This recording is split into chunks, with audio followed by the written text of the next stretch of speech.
네, 안녕하세요, 여러분. 미국 주식 읽어주는 여자 주식 누나입니다. 6월 24일 목요일 아침, 우리가 잠든 사이 밤새 미국 증시에선 어떤 일이 있었는지 체크해 드리도록 하겠습니다. 이날 뉴욕 증시는 주요 경제 지표가 양호한 모습을 보인 가운데 혼조세로 장을 마감했습니다.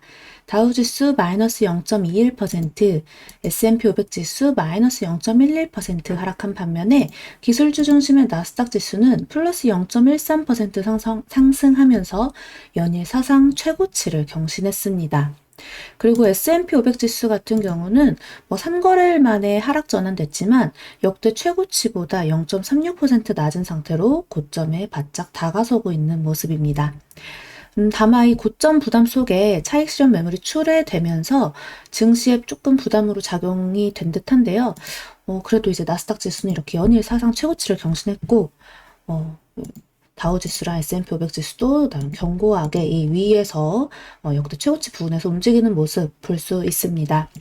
이날 발표된 경제지표는 다소 엇갈렸으나 강한 확장세를 유지했습니다. 6월 제조업 구매 관리자 지수 PMI죠. PMI 예비치는 62.6으로 전월 확정치 62.1보다 예상치를 모두 웃돌았고요.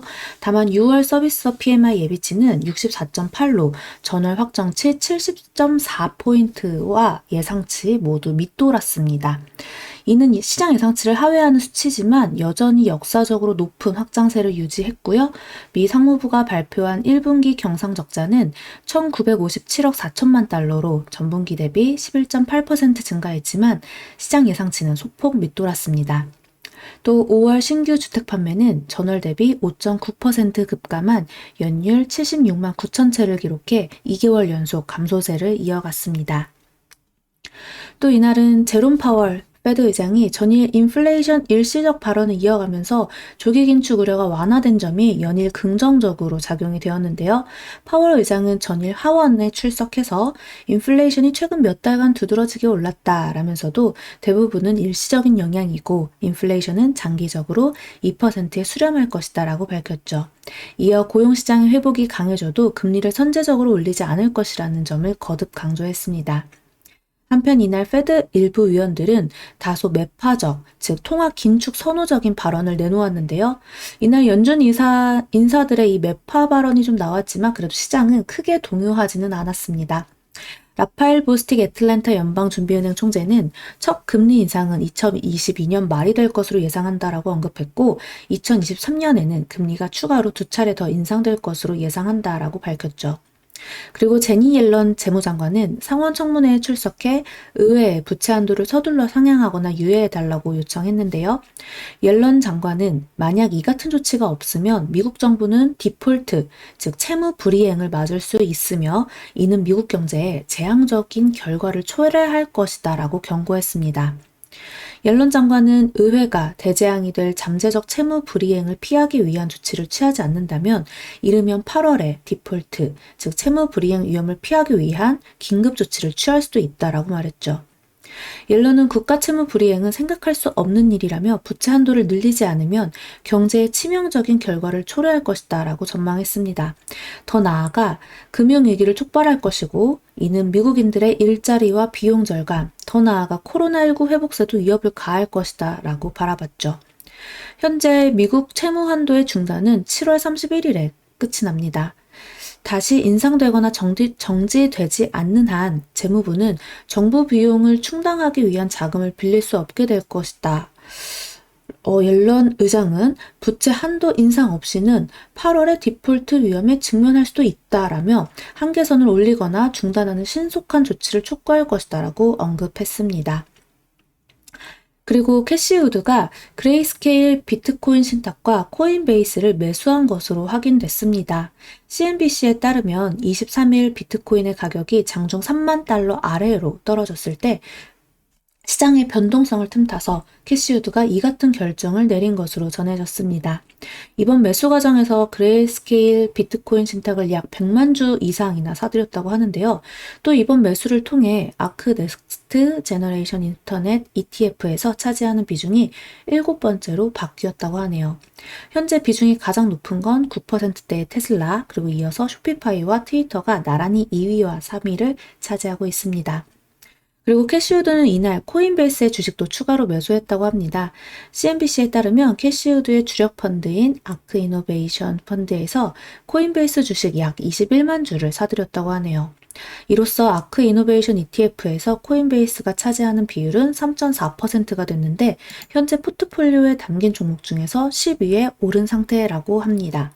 네, 최근에 요즘에 비트코인 조정을 받고 하면서 그래도 미국에서는 좀 비트코인 이렇게 매수하는 뉴스가 계속 좀 뜨고 있죠. 마이클 세이버리도 그렇고 한번 어떤 식으로 또 이제 흐름이 흘러가는지 좀 눈여겨봐도 괜찮을 듯 하네요. 다시금 이제 3만 달러대를 회복했고 빠르게 회복하는 모습을 보여주고 있는데 한번 우리 어쨌든 비트코인이라는 건 단기적인 시세를 노리고 지금 시장에 뛰어들기보다는 좀 장기적인 투자 관점을 갖고 뛰어드는 분들이 많은 듯한데요. 한번 계속 꾸준히 흐름을 지켜보면 어떨까 싶네요. 그와 더불어 비트코인 관련해서는 항상 코인베이스, 미국 나스닥 코인베이스가 같이 움직이는 모습을 여러분들도 확인하실 수 있을 건데 계속해서 눈여겨보시면 어떨까 싶습니다. 자, 이날 국제유가는 미국 원유 재고 5주 연속 감소 등의 소폭 상승했는데요. WTI 8월 인도분 가격은 전거래일보다 0.23달러 플러스 0.32% 상승한 73.08달러에 거래 마감되었네요. 그리고 기술주들부터 한번 좀 체크를 해보면요. 종목별로 빵 종목이라고 불리는 것들 이렇게 좀 흐름이 엇갈렸어요. 페이스북이랑 넷플릭스는 각각 0.46%, 0.77% 이렇게 올랐는데 반면에 애플과 구글은 이렇게 약보합권에서 마감이 됐네요.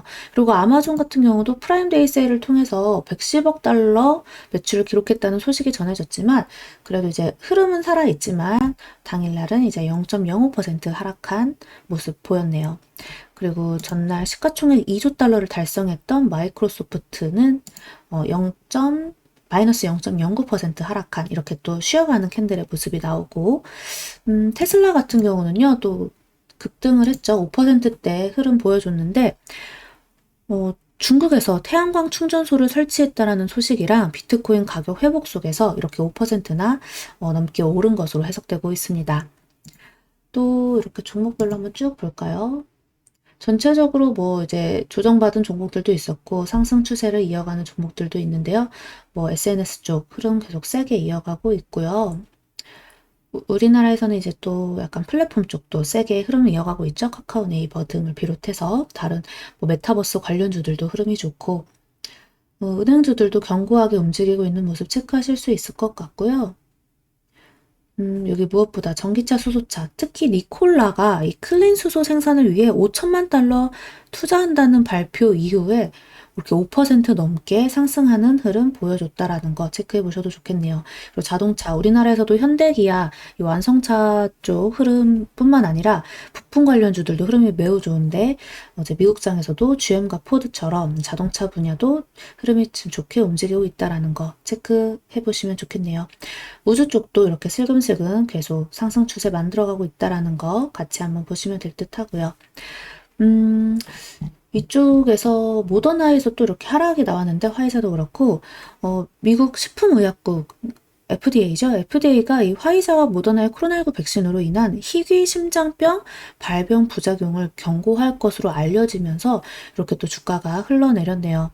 모더나 마이너스 4.68% 그리고 화이자가 마이너스 1.35% 하락 마감했다라는 점. 근데 우리나라는 어제부터 사실 지금 변이 바이러스 이슈로 인해서 오랜만에 또 진단키트주들이 많이 움직였어요. 과연 오늘도 그 진단키트 쪽 섹터와 바이오 섹터가 좀 강하게 움직일지 어쩔지 좀 눈여겨보면 좋겠는데요.